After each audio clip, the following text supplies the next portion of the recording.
Okay, can everyone hear me okay? Good, yeah. For once in all of my time at Virginia Tech, it feels warmer inside this room than it is outside. I guess they probably changed the AC system in here. But I've got two coats just in case. I put this slide here to remind myself at the outset to introduce myself. I'm not sure how many of you know who I am, so just a quick show of hands. Who knows who I am? Oh, okay, great. Okay, well I don't need that then. I was just going to tell you what I do here, which is I teach history and theory. I also run a Rome program. Quick plug, if you were interested, I'll be running one next year as well. I'm also starting to run graduate level history and theory in the school, or contribute to that, I should say. We've got a new Master of Science with a history theory concentration, which I would encourage you all to think about potentially taking after you graduate as your B arc. But something I don't normally tell people about is my research, which I put a lot of time into, but you don't necessarily get to see it. So these are all the writings I've been doing in the last, 8 years. So this article, In Front of Lives That Leaves Nothing Behind, offered an intellectual biography of Robin Evans, focusing on how his ideas about domestic life and privacy framed his studio education. I recently published another follow-up to this called Robin Evans, His Empty Room, Collective Living in the 1970s, which developed this further, and I hope to eventually make a book on Robin Evans. Notes on the Meaning Moment was about the ideological conditions of discourse in the 1960s. The Cambridge Collage focus on the material dimensions of drawing and how they interact with philosophical ideas in architectural education. The Heterotopias of Tafuri and Tessot was about the reception of Foucault's writing in architecture in Italy and in America in the 1970s, and about the political conditions surrounding its reception. In The End of Theory and the Division Between History and Design, I looked at the institutional conditions inside universities behind the rise of doctoral studies in architectural history. Writing and teaching architectural history in the Second Machine Age examined media technical questions around education. It looked at the BBC's use of television in the 1970s to teach architectural history to a mass audience. And Instagram Indifference and Post-Critique in US architectural discourse addressed how theoretical discourses have changed in the last 20 years as a result of social media and the effects of image-based means of communication on architectural thought. So I've recently put all this stuff up on newacademia.edu page, so if anybody's interested to read the stuff I write, you can download it for free from here. One thing that's not up yet, because it's not out, is my recent book, which is called Besley's Lesson, The Promises and Problems of Phenomenology for Architectural Education. And fingers crossed, this should be out next year. So in addition to this more scholarly research, I have also founded a non-profit charity dedicated to architectural education called the Architecture Exchange. It's an online platform that seeks to foster architectural discourse through a series of different formats. So its flagship project is a series of conferences that seek to catalyze debate between the world of critical theory and architecture. I've held 3 conferences with these 3 critical theorists, and each one became a book. And if anyone is interested, there's a 4th happening at RPI in April this year with the theorist Jussi Parikka. And so the ambition is to make at least 8 of these conferences that become a book series. The Architecture Exchange also has an audio journal, I call it. It's effectively a podcast, but it focuses a number of episodes on a single common theme that all get released at once.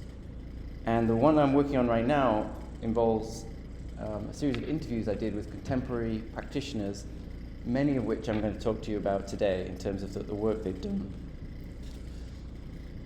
And finally, the last thing that I'm doing with the Architecture Exchange is to launch a new online video platform called Architecture Exchange Discourse, which will serve as a teaching and learning platform for faculty and students to engage with the ideas that shaped the architectural culture in the last half century. So it will contain interviews that I've done with architects, historians, theorists, and critics about their lives, their work, and their contributions to the field. So these are the first 70 that I've completed so far. And it will also contain a growing series of discussions between a group of over 100 architectural educators discussing key topics. So this is the group. And they're discussing the places, people, events, books, buildings, movements, and ideas that have formed the discipline. So far we've done these 40 dialogues. We plan to do many, many more, and they'll all be available on this platform. So that's a brief introduction to me beyond only my teaching in school. And if you're interested in following what I do, I use my Instagram account as a professional platform, basically a kind of LinkedIn or a place where I blog everything that I'm doing. So you can follow that to see what I'm doing. So, today I want to talk about some contemporary trends in architecture. I'm going to talk about the work of some of the architects I've recently been interviewing. They are located within academia and trying to develop a practice, though not in the sense of a conventional professional practice. Given the freedoms that having an academic salary allows them, they're all attempting to make work which contributes simultaneously to what we might call either the discipline of architecture, architectural culture, or academic architectural discourse about architectural form and aesthetics, for want of better words.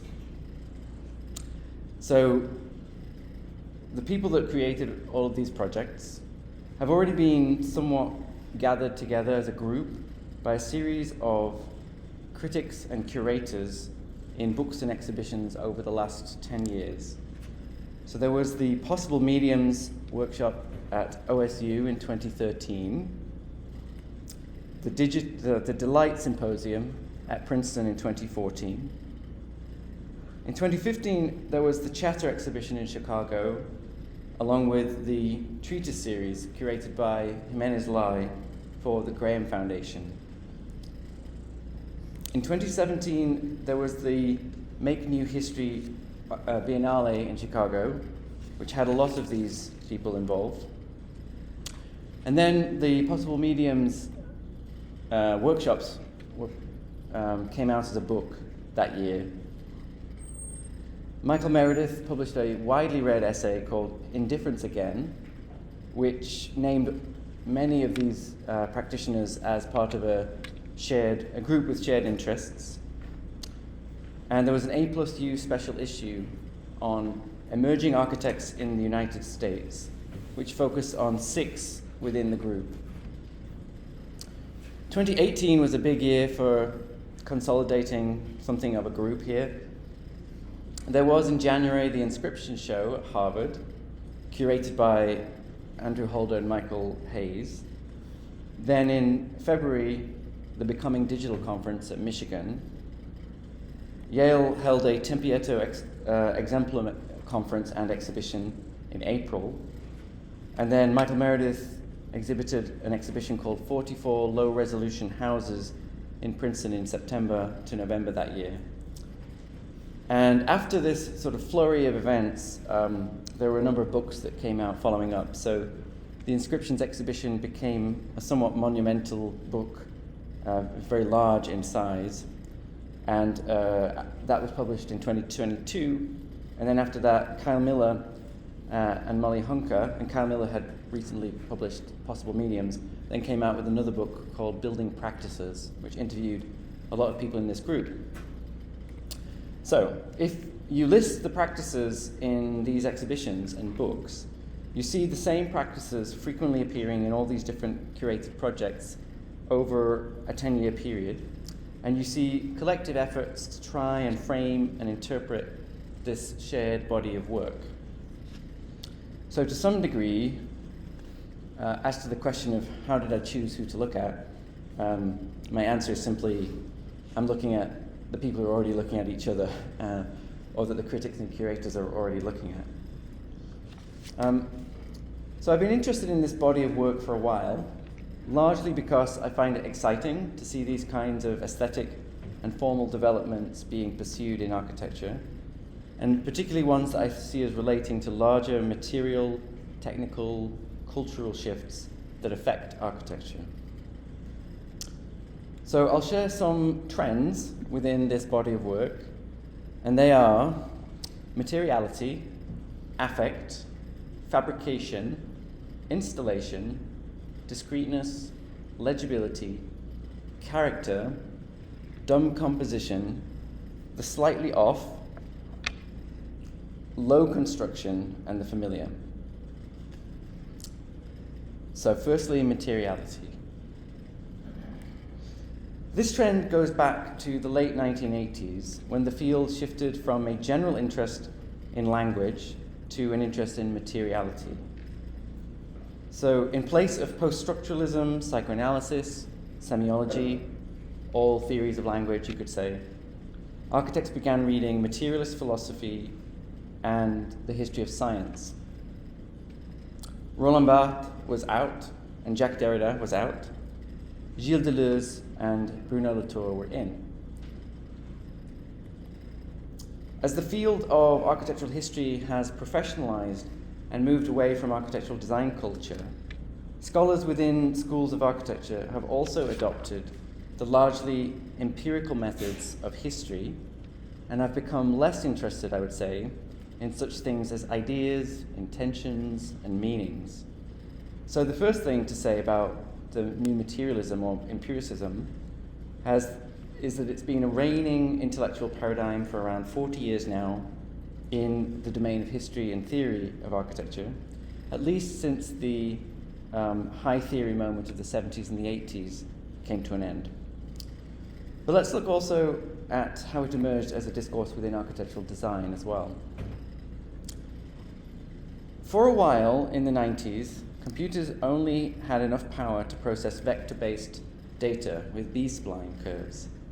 And so rendering engines produced only this immaterial, metallic, shiny, and smooth look. Because the internet and the idea that we were moving into an information society was prevalent, everyone was talking about the virtual and cyberspace. So by the early 2000s, there was a desire to counter this narrative. Sort of a cultural swing took place, to talk about something new again. And so people started playing around with the analog and the material once more. Jason Payne was one of the first graduates of Columbia's infamous paperless studio. The paperless studio was infamous because they polemically threw out all of the drawing boards and installed a very expensive animation software on the computers, software like Softimage. Initially, the software allowed people to simulate movement and flows, but it could not yet simulate physics. But when Jason Payne began working with the new particle simulators and physics engines that became available in the early 2000s, he began arguing that the digital project had to consider material behavior in a way that it never had. Mario Carpo has argued that the increase in computing power across the last decade that has enabled the shift from vector-based modeling to now the ability of computers to handle enormous point clouds has inevitably led to a new kind of aesthetic, one of grainy, textured, mottled surfaces that inevitably are associated more easily with the messiness or the irregularity of material life in nature. The early 2000s was also a moment when the availability of fabrication tools like laser cutters and CNC milling put pressure on the digital avant-garde to work out how exactly they were going to fabricate these complex forms. And thus, this focus on analog material processes emphasized how matter actually had its own agency, and that such things as chaos, chance, entropy, and serendipity that were part of material behaviors had to be taken into account in the design process. But more than that, this new generation around people like Jason Payne and his students at UCLA were using these kinds of things, like chaos, chance, and entropy, as a potential design tool. They began rejecting rationalization, optimization, and control, and using the messiness of material behavior to create purposefully non-optimized forms. Many began looking back at the art practices of the 1960s for inspiration, and began seeing materiality no longer as a means to solve problems of structural viability and efficiency or economy, but as a means to create new aesthetic effects and qualities, and new qualities in buildings. So around the late 2000s, you started to see student thesis projects in some schools that were based on funny, messy material experiments, piling up materials, like aggregates and rocks and random things, playing around with spaghetti, or hacking plotters to make them drip sand onto surfaces. And a lot of contemporary work, all of this coming out again of the students of Jason Payne at UCLA, was based purposefully on messy, slumpy, poor-performing, and non-optimized material processes.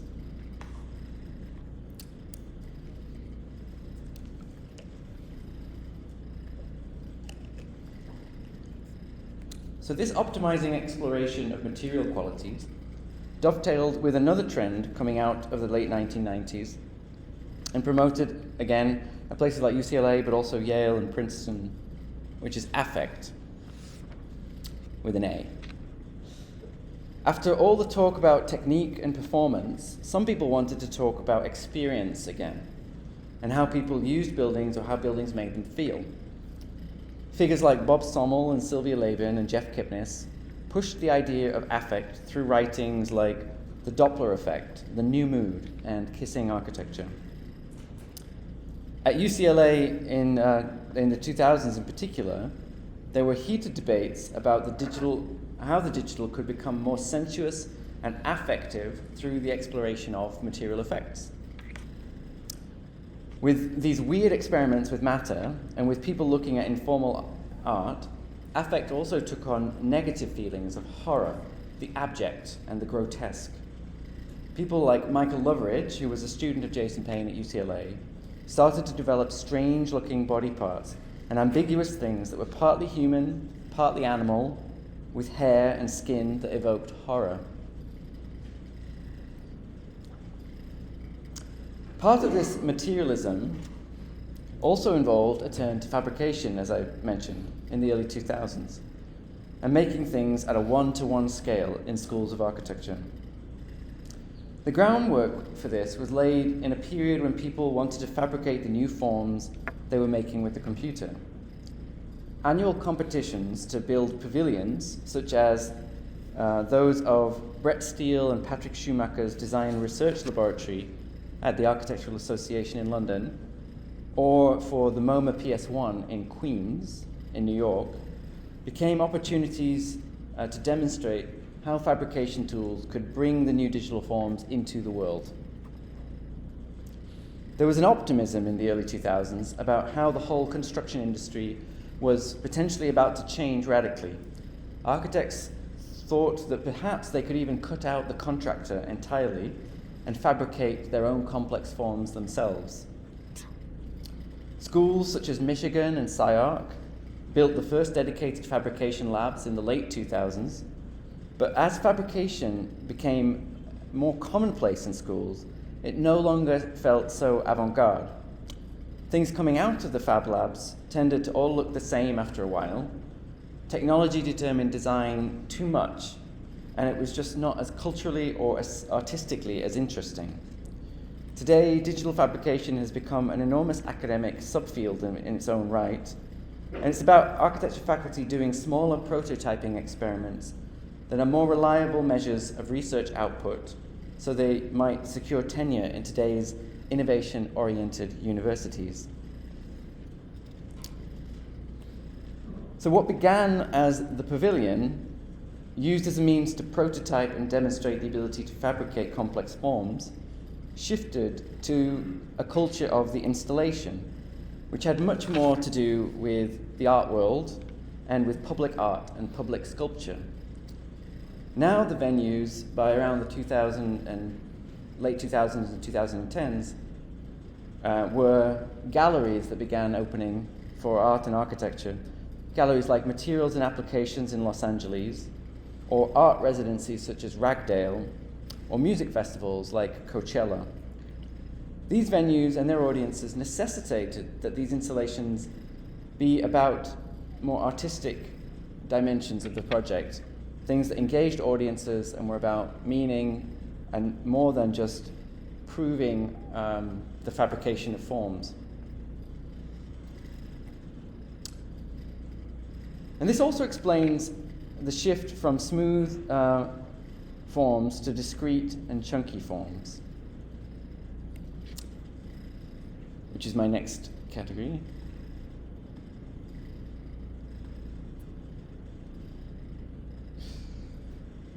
Another trend that lays at the intersection between the new materialism and the new artistic sensibilities is the treatment of composition in a more discrete manner.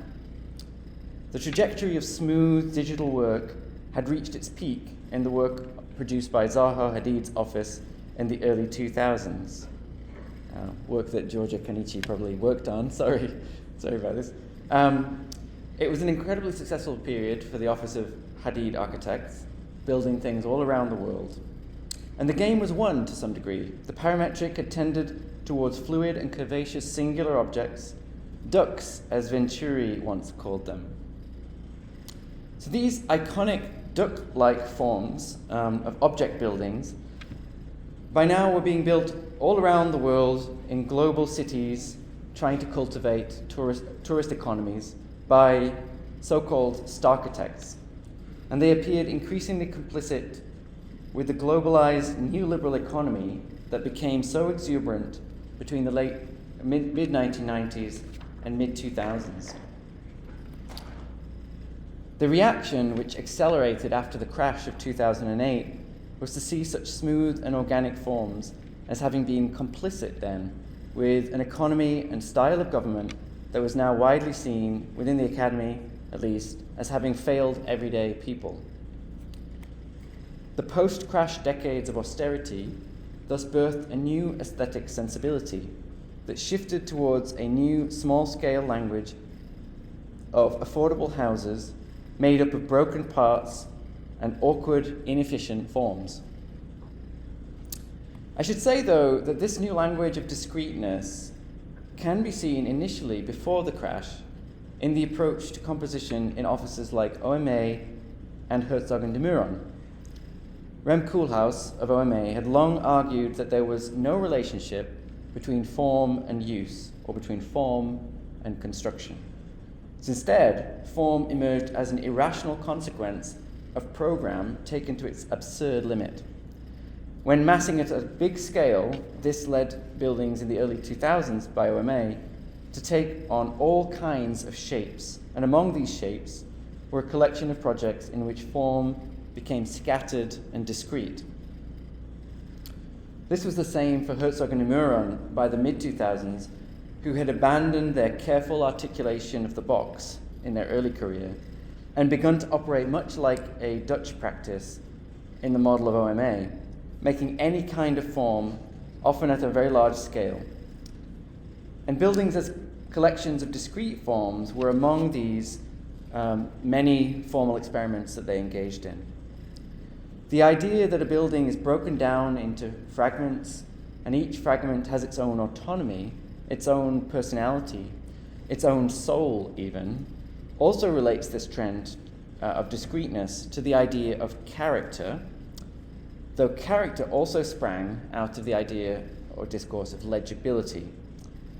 And these, in turn, sprang out of the discourse of affect. So, legibility first, then character, and all these are born of affect in some degree. Rather than buildings having once been understood as communicating complex meanings, which might have been common during postmodernism in the 70s and the 80s, meanings that required difficult cultural and historical interpretations, they were now to be thought of as having fast and powerful graphic impact upon those who encountered them. Bob Sommel was looking at OMA's work and theorizing this powerful marketability of this kind of instant recognition. He admired the way that the diagrammatic massing of OMA's work effortlessly led to shapes with clear outlines and profiles, the value of which was their clear legibility. They did not require reading or deciphering. They hit the optical retina instantly. Sorry, I should have been on that slide for this. This is his article, 12 Reasons to Get Back into Shape, which looked at the work of OMA specifically. Again, this was being explored also by firms coming out of Holland, such as BIG and MVRDV. Once form was no longer truthfully related to tectonic expression or rational structure, form was freed to be purely visual and affective. One way that legibility was explored was through abstract geometric figures that served to organize buildings formally. These figures had a graphic legibility, but they also functioned as formal diagrams. Though this said, I think the diagrammatic aspect of legibility really belongs more to the 1990s than it does to the contemporary trends I'm unpacking at the moment. But another aspect of this exploration of legibility was the return to kitsch and semiotic forms of figuration, but again, without so much of the hermeneutic baggage of postmodernism. So this had already been signaled in the work of FAT and MVRDV in the early 2000s. Firms that argued that anything goes regardless of how superficial it looks, because the colorful, playful, and recognizable nature of these forms would enable engagement with users and audiences in new ways. The younger generation working today are working with abstraction, Gestalt principles of perception, and the complexity and multi-coded nature of profiles and shapes, but they're also working with this popular, cute, playful, and kitschy dimension of legibility. And this latter dovetails with the theme or trope of, or trend of character. Character has been a dominant idea in architecture for many hundreds of years. It was particularly dominant in the late 18th and 19th centuries, as architects felt that their role was to imbue qualities in buildings.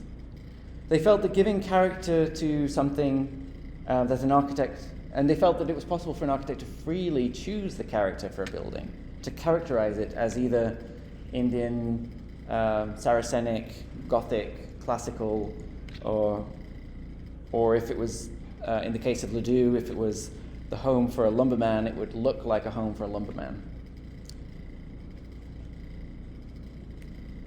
But they also felt that the outward expression of the object that had been given character then communicated what it was really about inside. So the concept of character is about the outward appearance expressing the true inner nature of something,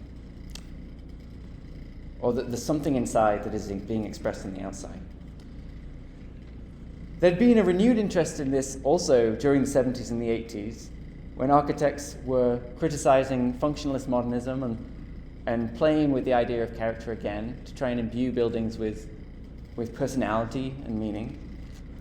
But today, character for this generation was born out of experiments also with materiality, as much as the explorations with the graphic. New materialism and object-oriented philosophy in particular suggested that objects had a certain subjectivity to them.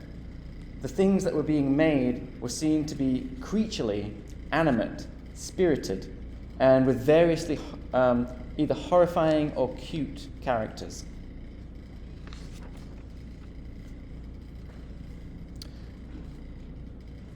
So, in place of the smooth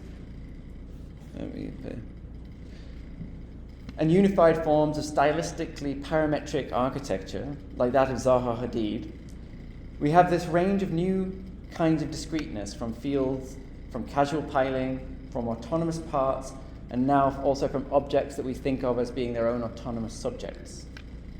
And just as the new materiality led to the trend of the purposefully uncontrolled, awkward, and non-performing, so too in the realm of composition, the new discreteness led to the unscripted, the casual, the childlike, the haphazard, the random, and what many called the dumb.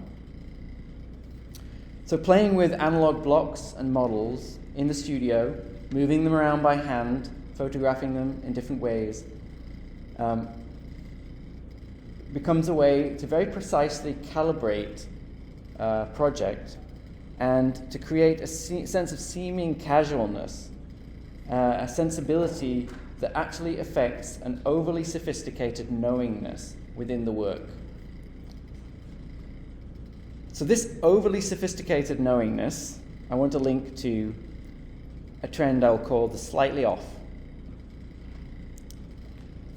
There's an attitude today in which things are almost something, but not quite. They're a bit off. They're off alignment, they're off kilter, they're off axis. They're off even in the sense of saying, like, that's a bit off in response to someone telling a bad or inappropriate joke. They're sort of morally a bit off, you could say. There's a tendency to reference something, perhaps a geometric figure of some kind, or a recognizable form, and then slightly twist, swerve, or alter the form in some way. So the clearest example of this is in the design of single-family detached houses, where the pitched roof is a figure that is recognizable and then can be tweaked, shifted, exaggerated, distorted, and so on.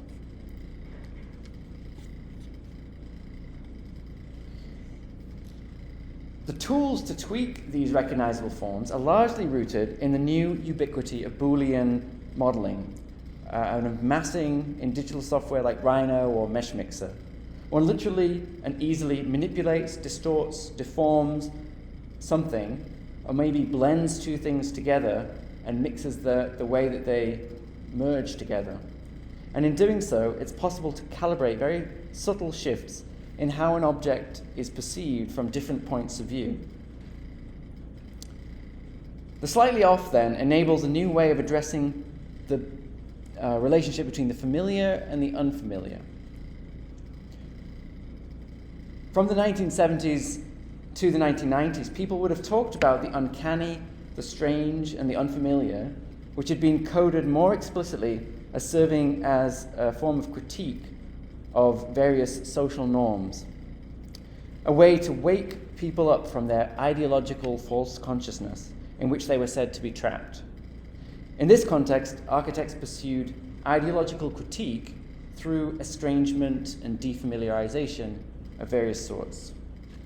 But while in previous decades the formal means of expressing estrangement was through the cutting and slashing of diagonal fragments, now with the manipulation of NURBS and lofting and Boolean modeling, it's easier to make uncanny objects in Rhino just simply by twisting and tweaking things to play around with ambiguities.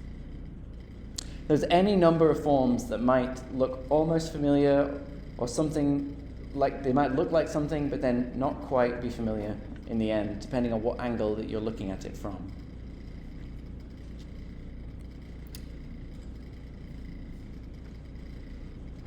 I want to come back to this topic of the familiar and the unfamiliar in a moment with the final trend of the familiar. But I first want to just talk about a trend which overlaps with the familiar as well as with the material turn that we began with. And I'm going to call this one low construction. Erin Besler and Michelle Chang's work both are good examples of low construction. Erin Besler's book, Best Practices, looks at what architects would typically think of as the worst examples of amateur construction, and as she puts it, the quote, slapdash handiwork, haphazard paint jobs, and half-hearted do-it-yourself projects. Her book is filled with the photographs that document the so-called bad architecture that she sees around her in the Los Angeles streetscape, and that she implicitly argues, she basically argues for this kind of aesthetic as a new aesthetic based on purposefully bad forms and details that could be seen as part of a common language common to the built environment all around us. Her own projects then mannerize this low-budget common domestic construction of stud walls, 2x4s, drywall, molding, baseboards, and gutters. And this project, called The Entire Situation, as an example, folds out the baseboard trim to make this useless tack of architrave, and it tests the logic of the stud wall in terms of how it can be randomly curved. The way she came to these curves was through an interactive app that she had people in the gallery just wave their finger around and it would automatically produce a stud wall. The app was called Stud Finder, and then it produced these very strange stud wall compositions. And Besler's gone on to design small buildings that foreground the construction of how things are made, mannerizing that construction in various ways. Clearly, her work is attempting to cast new light on the ways that everyday Americans engage with houses by doing DIY and going to Lowe's and Home Depot. And these are some of the many delicate little dollhouse-style models she makes of Home Depot's equipment that she then populates around some of her projects as entourage in the photographs. Michelle Chang is more interested really in architectural representation, including drawings, color, patterns, and also things like technical representations, like schedules, pattern books, and instructions to builders. Particularly, she's interested in forms of time-based notation. Her work is informed by Eisenman's process work and his interest in conceptual architecture in the 1970s, as much as it is by the popular and the everyday. So in some respects, her interest in Eisenman and conceptualism, along with populism, don't really go very well together. But she too is interested in low construction. Here's a project called Scoring Building. She derived the construction of this installation from what can be thought of as basically performance art, in which she played with the time-based scheduling of stud walls in a manner that could be likened to perhaps the choreography of Merce Cunningham, in which the repetition and variation of individual instructions to contractors somehow led to incredibly absurd solutions. This project, called Triptych, explored drywall construction and paper tape, and she was particularly interested in the perceptual effects of these two color palettes. She was also interested in how much you could bend drywall and the cracks that would occur in it as you tried to create curves. So Besler and Chang are not alone in foregrounding low construction. You could add Stan Allen's Situated Objects and Paul Preisner's American Framing, because they've also been foregrounding the way that most homes have been built across America for centuries, on low budgets with stick framing and pitched roofs. So finally, I want to turn now to the last and perhaps maybe the most important trend, that is the trend of the familiar. Or we could say the ordinary, the normal, and even the not interesting, the boring, or the low.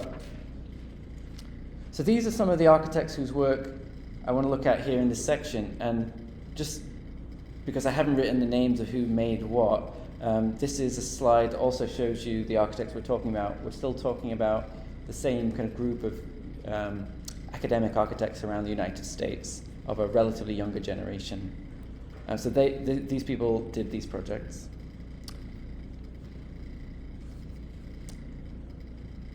So this seems to be the most important to me, because in it we find the convergence of the concern for legibility, for the normal, which can be registered the slightly off, and for the ordinariness, which can signal low cost, but also low brow and accessibility. A good example of the interest in familiar house types would be this pairing of Clark Tenhouse with Nicole McIntosh and Jonathan Louis. Tenhouse's book, Unresolved Legibility in Residential Types, documents the kinds of cookie-cutter homes built across America by developers. They're the homes that make up most of the residential building stock in America, and are the most desirable homes to own. They've become the principal financial asset of most Americans, and they're the object of fantasy for the American dream. And you can see from the page on the right here the way Clark seems to manipulate the houses as a mass to make them less easy to resolve in our minds as legible forms. His own designs aim to be just on the edge of what might be appealing to your average client, while also making them strange enough to be noticeably not a cookie-cutter house. In Swissness Applied, Nicole and Jonathan look at forms of the traditional Swiss house, and they chose a town, Glarus, because it had been recreated as a kind of Disneyland-type town in America, thus foregrounding already the way what appears to be authentic and how it's actually not as authentic as you might think. They then designed a series of houses which exaggerate and manipulate this already somewhat cartoonish type, giving them formal play while creating projects they hoped would find a widespread appeal and perhaps a client base and an audience. Then we have another pair of architects which would go together quite well, Andrew Atwood and Paul Preisner. They recently came out with books that look at and try to reevaluate our interest in what we might consider to be the not interesting, or quite simply the boring.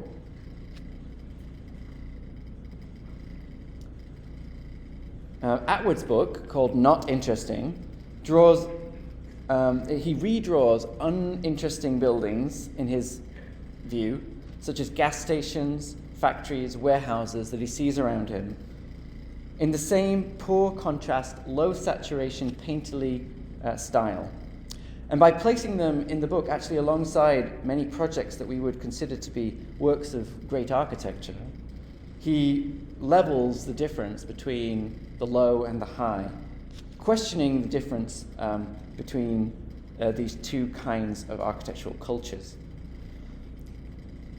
Atwood then designs buildings that are clearly very interesting. So, for example, this building comes out of a decades-long exploration of the forms of the dolmen that he and his design partner, Anna Niemark, have been pursuing in their development of a new abstract language. They've been looking at dolmens all around the world and abstracting the haphazard massing of those forms to create the kinds of projects and installations that then become the house form that we're seeing here. So there's a lot of work that's gone into this, but it also simultaneously looks like all of those cheap mid-century roadside modern buildings that Atwood finds to be not interesting. So his architecture aims at a kind of degree zero language that speaks about his concerns for how architecture is caught up in an economy of attention and spectacle, and how subtly abstracting such ordinary-looking buildings is a means to reposition what attention and judgment should look like for us today as architects.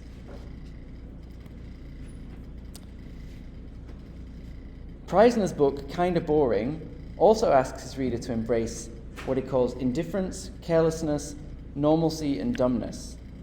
He too argues that such things can be taken as an antidote to what he calls, quote, the intensification of architectural effects, expense, immediacy, and urgency. I'll leave this up. He writes that the, quote, fire hose of interesting things on the internet has produced a cognitive exhaustion, or an exhaustion of tastefulness, that has made him bored with the interesting and, as a result, interested in the boring.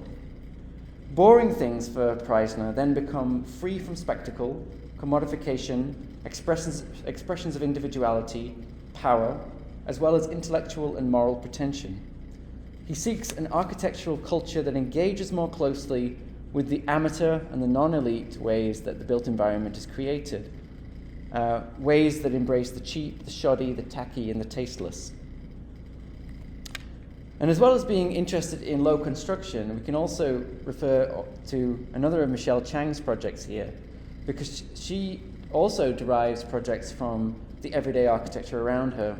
Here she looked at the big box stores in Virginia, in the state in which she was making an art gallery, and she designed the studio in the region based on typical forms of cladding used in those stores. The form seems familiar, but the skew of one rectangular volume over the other and the lofting of the overhang between them produces something unusual. Here the form is ambiguous, quasi-industrial, quasi-anonymous, hard to recognize, but somehow seemingly common to the urban environment.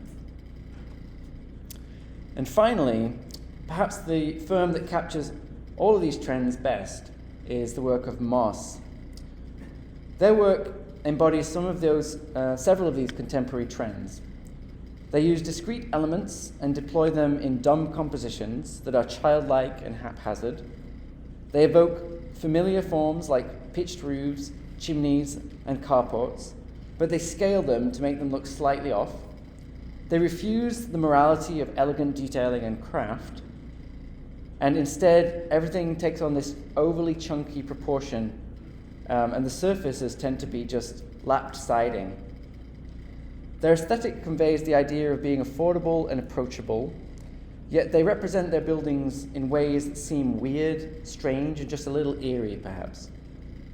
They speak of a low resolution in architecture, hence the exhibition, the 44 low-resolution houses, that rejects what they think of as the Hollywood sci-fi renderings of slick shapes, which they call high-resolution architecture. And some of their projects even take on characters. If you look here, you can see houses that might look like stick men, or maybe the profiles of ducks with pointed beaks.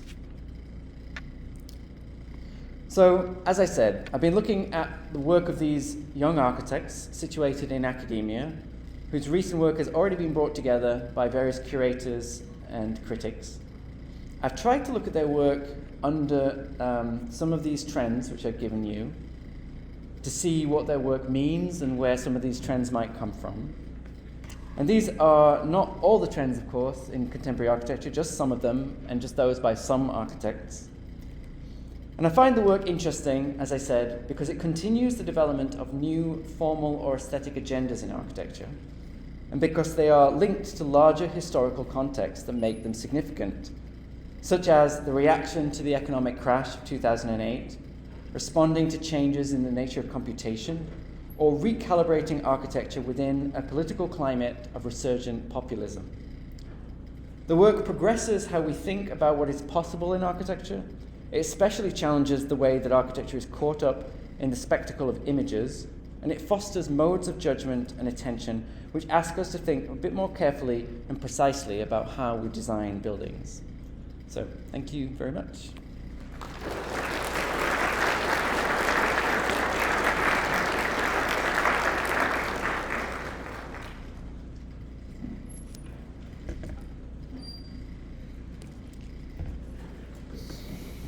Any questions?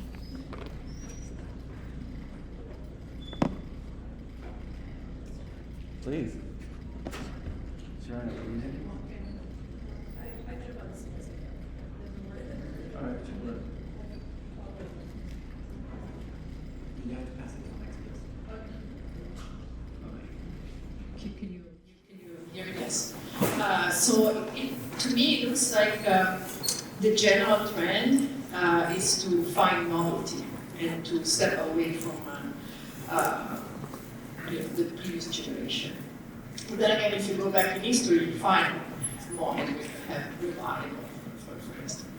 Do you think that there's going to be a moment when we're going to go back, or is like something that is forever lost. And where in time did that happen? If it is true, right? If it's true that we're generation after generation, we just find something new, want to find something novel. And going back would be going back to parametricism, maybe? Something like that. I mean, probably I've got a sort of Wolf-Linian view of phase swings of styles, basically. I mean, he argued that we went from, classical to Gothic and then neoclassical and sort of Baroque and back and forth. And to some degree, probably human culture does have phases of stylistic development that mature, and we inevitably are going to find novelty in the counter swing. So yeah, probably there'll be a counter swing back, to, I mean, even now there's like an interest in 1990s, early 90s graphics as an aesthetic. And so soon enough, there'll probably be an interest in late 90s, early 2000s forms. But I think, and of course, to some degree, some people are carrying on as if these developments didn't happen. So we have different timelines and different histories. And, it's like my dad was wearing glasses that were very unfashionable for 20 years, and all of a sudden they became fashionable, and he didn't even notice they'd gone out of fashion, So it might be that parametricism comes back. I think typically it's probably also a bit of a kind of thesis, antithesis, synthesis thing going on in my head with this, that if this group of people or got bored basically with this fashion and went back to parametricism, there'd probably be some kind of synthesis, not just a direct return. Does that help? Yeah. Henry at the back. Yeah.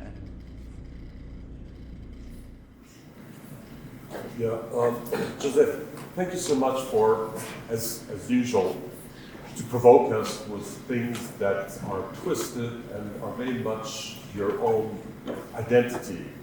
I'll maybe mention to provoke you that I feel there's no conclusion. My colleague maybe offered the conclusion, so I'm kind of left high and dry. So let me just provoke you by saying, would this be something as a potential conclusion to your paper that you could refute or agree? I feel what I learned today is that architecture can no longer sustain itself by itself. It needs books, essays, papers from historians, theorists, essayists, critics, social commentators, bloggers, and you mentioned just 5 minutes ago, academic architects. And it feels that architecture no longer can speak for itself. It has its legitimacy only through books. Would that be something you find right or wrong or refute? Yeah, it's a great contribution. I'm not sure that there's a change that's happened.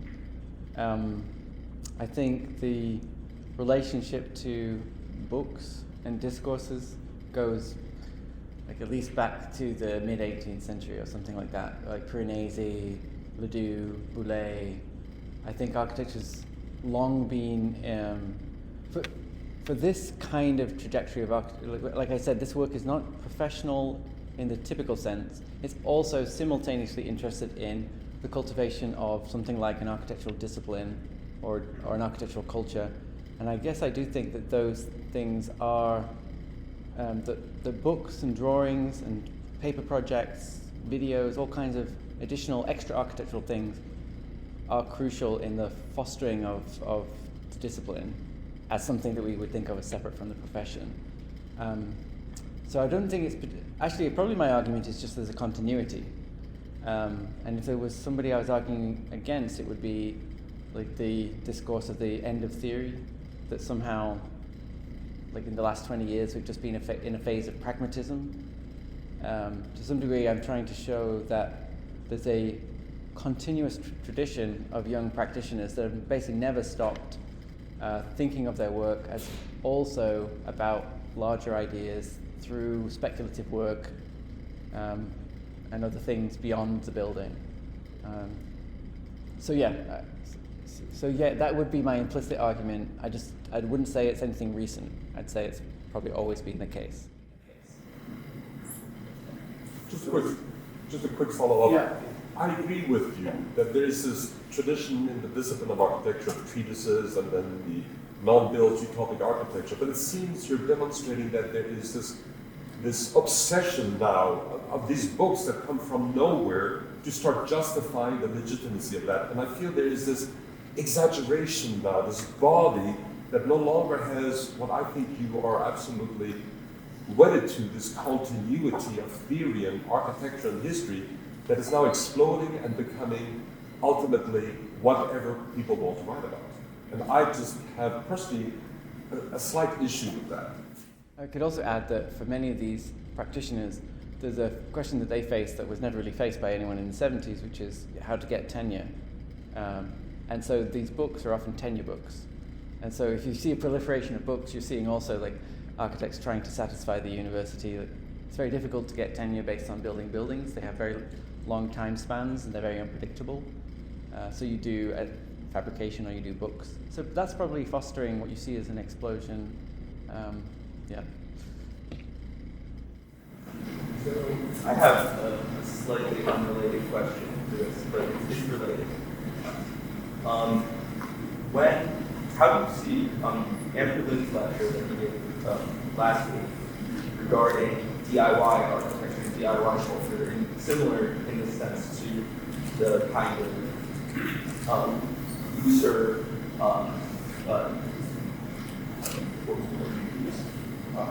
with character and the relationships with people that they're doing in a certain discreetness.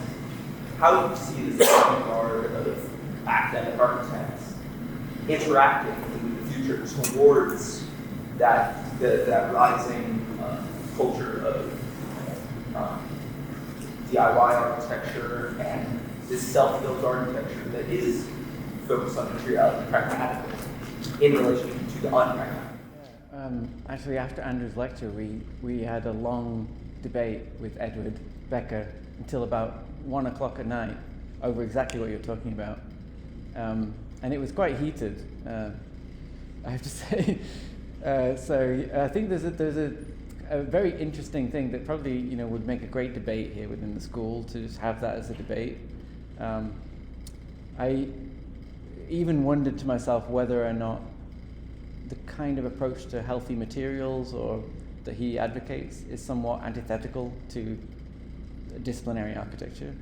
And it's hard for me to say this in a very short, compressed period of time, so I'm probably going to say something that I'll regret. But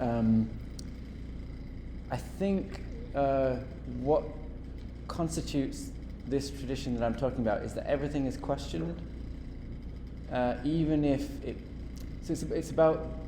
I think we talked about the contrast between being good and being interesting. They're not necessarily the same thing. And probably for this group, there's a concern to be interesting more than a concern to be good. So they're willing to suspend a whole range of things that we take to be moral norms, like good materials, good detailing, truths to materials, all kinds of truths in architecture. And they suspend them for the sake of possibilities. That leaves them open to being accused of being immoral, but I think it's more of a suspension of the assumptions about our moral codes for the sake of gaining knowledge and discovering something. I see these as two separate questions. Just last night I was reading that Kant had like 3 basic questions he was interested in, which is what can we know, how should we act, and what can I hope? I'm looking to Frank for help.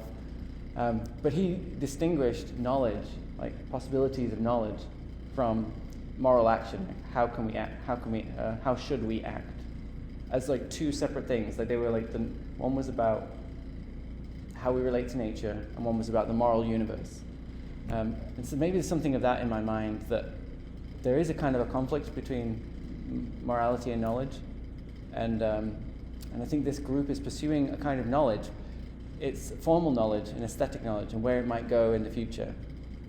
It's probably more akin to technical knowledge, they're like scientists researching something that we can know about architecture. You know, you might have some people in a school of architecture trying to find out what bamboo can do, or you know what mass timber can do. And when they set out, they don't know the answer, right? I mean, scientists come up with things that are potentially evil. Like they came up with the atomic bomb. They came up with drugs that went viral and caused a pandemic, viruses that caused a pandemic. So science, to some degree, suspends the moral norm and searches for what's possible. And there's probably something of that sort of scientific ethos in this, but it's dedicated not to techniques, like material techniques, but to aesthetic and formal knowledge. Yeah. Frank? I don't have a microphone. Can you talk a little bit about the idea of the contemporary? For instance, I think a story that probably no one reads anymore, Discreetness, as you know, talked about the eternal present, which was kind of an interesting formulation. Do you think that the present can no longer be eternal?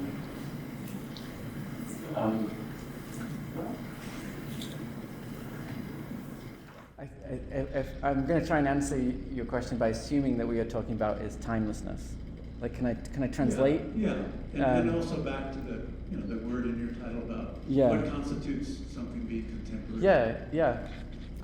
I think this is wedded. When I say there's a difference between the good and the interesting, I think the interesting is probably tied to a very modern conception of history that we've had since the 19th century, where basically history is constantly moving on, and we're constantly restlessly searching as a civilization, as a species. We're restlessly searching for the new, and that makes it hard for us, I think, in our modern condition, to decide to rest on the good and the true, or the beautiful. It's part of the tragedy of modernity, I guess I would say. That we will have fashion cycles, we will have changing knowledge. Our species and society will constantly change. We've let, Pandora, we've let that out of the bag, and we can't put it back, I think. Truths probably are already there. Truths probably are. I wouldn't deny truths or timelessness or the good. I just think we live in a modern condition where we're subject to history.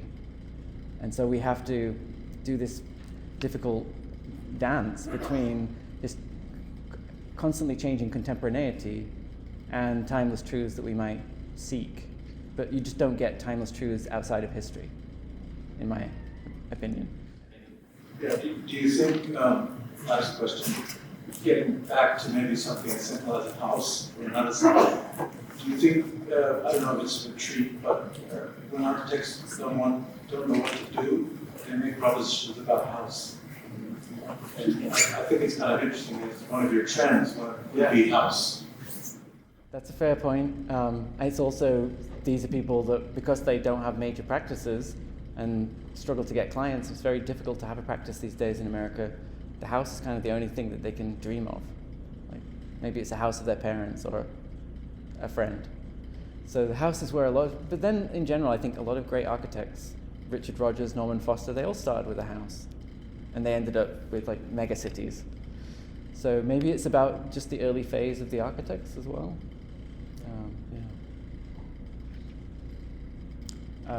There's two more, one at the back, and then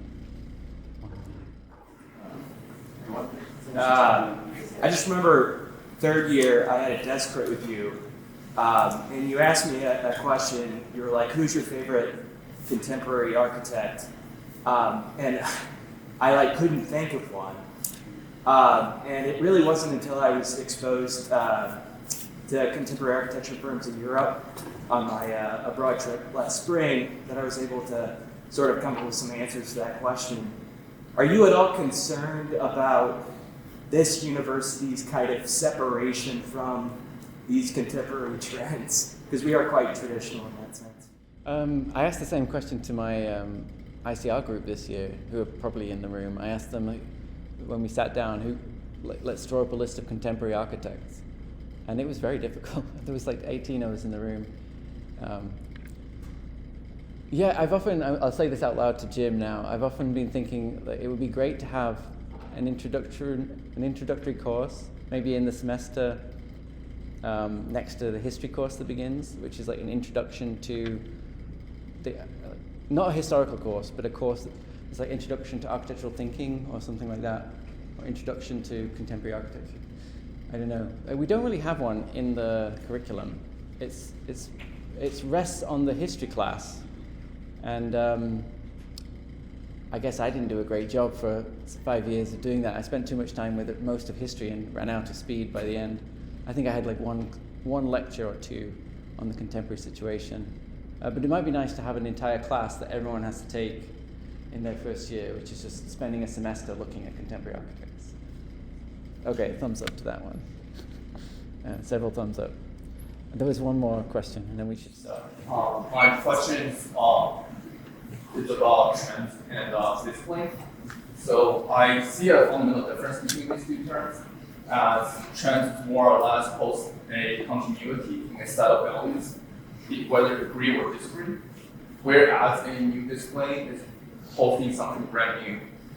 And it seems that all the materials you have covered, and probably everything we've been doing in the Western history of architecture, has been these following a set of trends, but not something new, not something brand new. Maybe landscape architecture is somewhat a new discipline, as it has its own judgment in terms of values and what they pursue, which is different from architecture.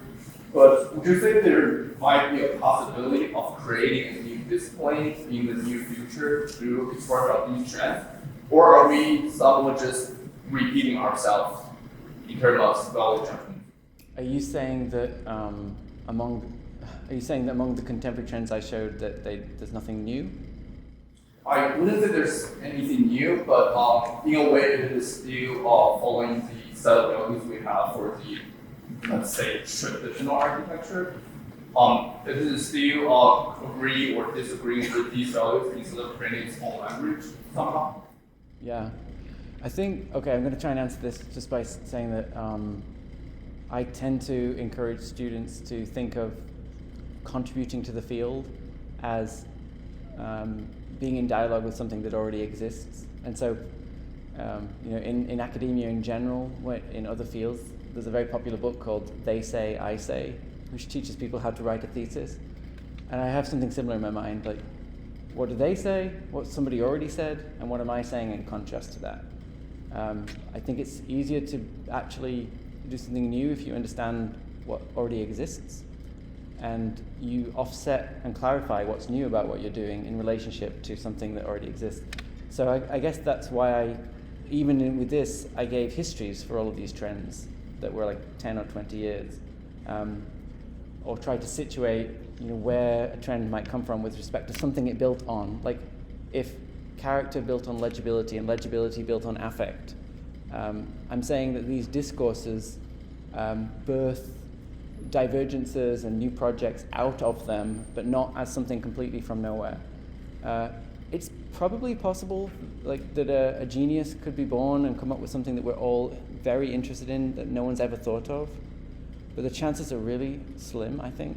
I think more than likely if you disconnect from the past and stop having a dialogue with it, you end up repeating it unknowingly. That's my opinion on the matter. Thank you, everybody, very much for coming. Yeah.